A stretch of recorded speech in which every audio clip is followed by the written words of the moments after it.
12 তারিখে Google launch করতে চলছে তাদের গুগল পিক্সেল 11 সিরিজ এবং স্মার্টফোনগুলোতে কি কি থাকবে মোটামুটি সবকিছু আমরা জানি, বাট সুখবর হচ্ছে আজকের ভিডিওতে একটা গিভঅ্যাওয়ের রেজাল্ট দেওয়া হবে।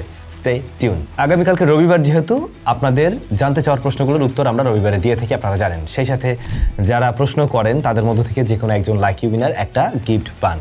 সো জানতে চাওয়ার বিষয়গুলো আজকের ভিডিওতে কমেন্ট করে ফেলুন, হয়তো আপনি উইনার হয়ে যেতে পারেন, সেই সাথে আপনার জানতে চাওয়ার উত্তরটাও পেয়ে যাবেন। অলরাইট, যেটা বলছিলাম, গুগল পিক্সেল 11 সিরিজ লঞ্চ করতে চলছে অফিসিয়ালি গ্লোবালি আগামী মাসের 12 তারিখ, অর্থাৎ জুন, জুলাই, আগস্ট মাসের 12 তারিখে।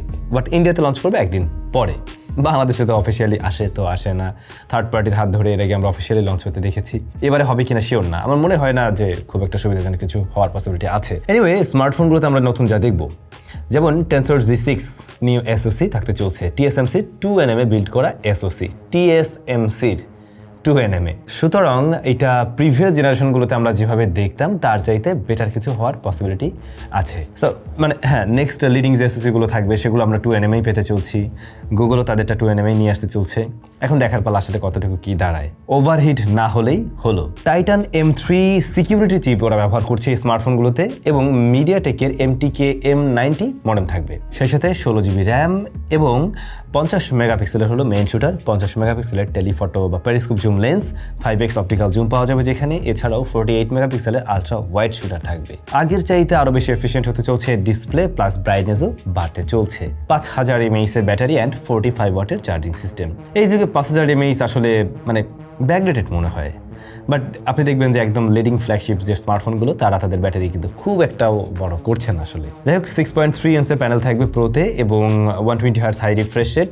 স্যামসাংয়ের M16 প্যানেল মূলত ব্যবহার করতে চলছে ওরা। স্যামসাং বলেন, গুগল বলেন, আবার আইফোন বলেন, সবাই স্যামসাং এর ডিসপ্লে ব্যবহার করে। আমরা যদি প্রো এক্সেলের কাছে যাই, সেটার সাইজটা অবভিয়াসলি বড় হবে, যেখানে আমরা 6.8 ইঞ্চের প্যানেল পেয়ে যাব, এবং পিক্সেল 11 যেটা শুধুমাত্র ওইটা আবার 6.3 ইঞ্চের প্যানেল থাকবে, ফুল HD প্লাস রেজলিউশনের ওইটা আর কি। ওইটার ক্যামেরা হচ্ছে 50 মেগাপিক্সেল, 48 মেগাপিক্সেল অ্যান্ড 12 মেগাপিক্সেল। তো এইটা অবশ্যই বড় ভাইদের তুলনায় কিছুটা কস্ট কাটিং এর মতো মানে সুযোগ করছে বা দামও কমাইছে আর কি সেই জায়গা থেকে। আর ফোল্ড, হ্যাঁ সেটাও আসতে চলছে, বাট যেটা এখন পর্যন্ত শোনা যাচ্ছে যে প্রিভিয়াস জেনারেশন থেকে আর কিছুটা স্লিম হতে যাচ্ছে। বাট গুগলের ফোল্ডের সাইজটা কিন্তু অনেক বেশি বড় না, অনেকের কাছে আবার ওই সাইজ হয়তো ভালো লাগতে পারে। তবে ইন্টারেস্টিং তথ্য হলো, অনর তাদের রোবট ফোনটা ফাইনালি অফিসিয়ালি কমার্শিয়ালি নিয়ে আসতে চলছে। রোবট ফোনের ব্যাপারটা নতুন নয়, অনেক দিন আগে আমি শেয়ার করছিলাম। রোবট ফোন ওরা এই যে MWC সেখানেও কিন্তু দেখিয়েছিল, যেটাতে আমরা একটা গিম্বল ক্যামেরা দেখতে পাই, মানে ফোনের ভিতরের যে মেইন ক্যামেরাটা সেইটা গিম্বলের সাথে লাগানো, 3 অ্যাক্সিস গিম্বলের সাথে। এখানে কোনো অপটিক্যাল ইমেজ স্টেবিলাইজেশনের মাধ্যমে স্টেবল করা হচ্ছে না, সরাসরি একটা গিম্বলেই ধরিয়ে দেওয়া হচ্ছে। অনেকটা লাগবে ধরুন এই যে ইনস্টার নতুন ক্যামেরা, কিংবা আপনি পকেট 3 বা 4 এর কথা বলতে পারেন, সেগুলোর সাথে অনেকটা মিল রাখে। আগস্ট মাসের 24 তারিখে অনার তাদের এই ডিভাইস লঞ্চ করতে চলছে। চায়নাতে মূলত লঞ্চ করবে।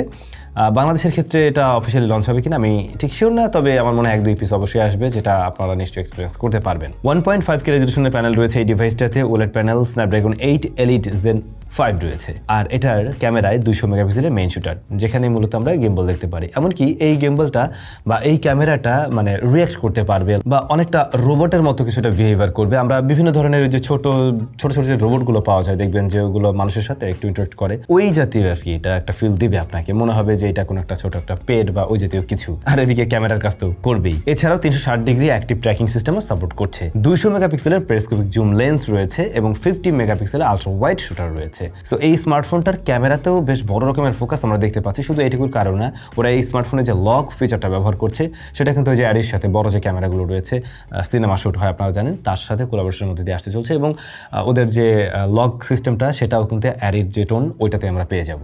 ইভেন ক্যামেরার যে কালার সাইন্স সেটাও অ্যারির। 6000 mAh এর ব্যাটারি অ্যান্ড 120 ওয়াটের চার্জিং সিস্টেম। বেশ ইন্টারেস্টিং কিছু, নতুন কিছু। স্মার্টফোনে আমরা লাস্ট কয়েকটা জেনারেশনে তেমন নতুন কিছু দেখিনি, ফাইনালি হয়তো নতুন কিছু দেখতে চলছেন। তবে এখানে একটা বিষয় থাকে যে স্মার্টফোনটা আসলে কতটুকু শক্তপোক্ত হতে পারে যখন কিনা পপ আপ মেকানিজম কিন্তু টিকে নাই। সো এটা কাইন্ড অফ ওরকমই। এনিওয়ে, ভিভোর X500 সিরিজ আসবে, আপনারা জানেন খুব শীঘ্রই আসবে। 400 নেই, ডিরেক্টলি 500-এ। 4 সংখ্যাটাকে ওরা খুব একটা শুভ ধরে না। আপনারা দেখবেন 4 দিয়ে তেমন কোনো ফোন টোন নেই, লঞ্চ করে না, যে কোনো ব্র্যান্ডের ক্ষেত্রেই চাইনিজ। তো 500 আল্ট্রার ক্যামেরার কিছু লিক পাওয়া গেছে, 200 মেগাপিক্সেলের টেলিফটো ওরাও ব্যবহার করতে চলছে, অন্যান্য ফোনটাতে আমরা তাই দেখছি। এবং ভিভোর এক্স সিরিজেও আমরা 200 মেগাপিক্সেলের পেরিস্কোপিক ক্যামেরা দেখতে পাবো, যেটা হচ্ছে গিয়ে মেবি 1.4 অ্যাপারচারের। আচ্ছা, আপনাদের মাঝে কি কেউ স্যামসাং গ্যালাক্সি S26 আলট্রা ব্যবহার করছেন? যদি ব্যবহার করে থাকেন আপনার অভিজ্ঞতা একটু শেয়ার করবেন বর্তমান সময়ের। আমি নিজে পার্সোনালি স্মার্টফোনটা ব্যবহার করছি এবং আমার ফোনটা ইদানিং খুব বেশি রকমের গরম হচ্ছে। জাস্ট সেদিন একটু ক্যাপকাটে কাজ করছিলাম, খুব বেসিক কাজ, বাস তেমন কিছু না। এই ফোনের ক্যামেরাতে রেকর্ড করা ভিডিও আমি একটু কাজ করছিলাম, ফোনটা দেখলাম জাস্ট উইদিন 5-7 মিনিটের মধ্যে 43 ডিগ্রিতে পৌঁছে গেছে। এতটা বেশি গরম হচ্ছে, ইভেন আমাদের এরকম মানে রুম টেম্পারেচারে যেখানে এয়ার কন্ডিশন চলছে সেই জায়গায়। তাছাড়াও ছবি তুলতে গেলেও খুব বেশি ওভারহিট হচ্ছে। আপনারা কেউ এই ধরনের সমস্যা ফেস করছেন কিনা একটু কমেন্ট করে জানাবেন, যে আসলে সবারটাই কিনা, এটা একটু বোঝার জন্য জিজ্ঞেস করা। যারা ফোন টোন কিনেননি, ভাবছেন যে কিছুদিন পরে কিনবেন, ফোনের দাম ডে বাই ডে বেড়েই যাচ্ছে কিন্তু।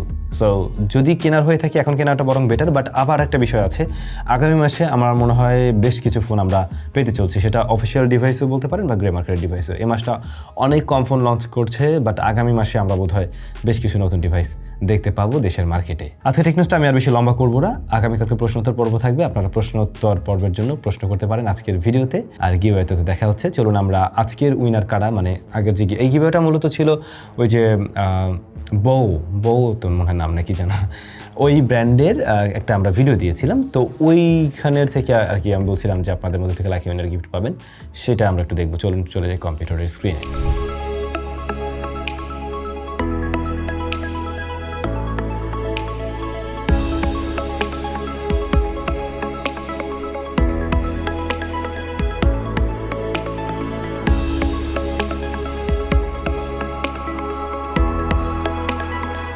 অনেক অনেক অভিনন্দন। তবে যারা উইনার হননি, কষ্ট পাওয়ার কোনো কারণ নেই, আগামীকালকেও তো উইনার হয়ে যেতে পারেন আপনি। আগামীকাল দেখা হচ্ছে তাহলে আপনাদের সাথে। সবাই ভালো থাকুন, অনেক বেশি ভালো।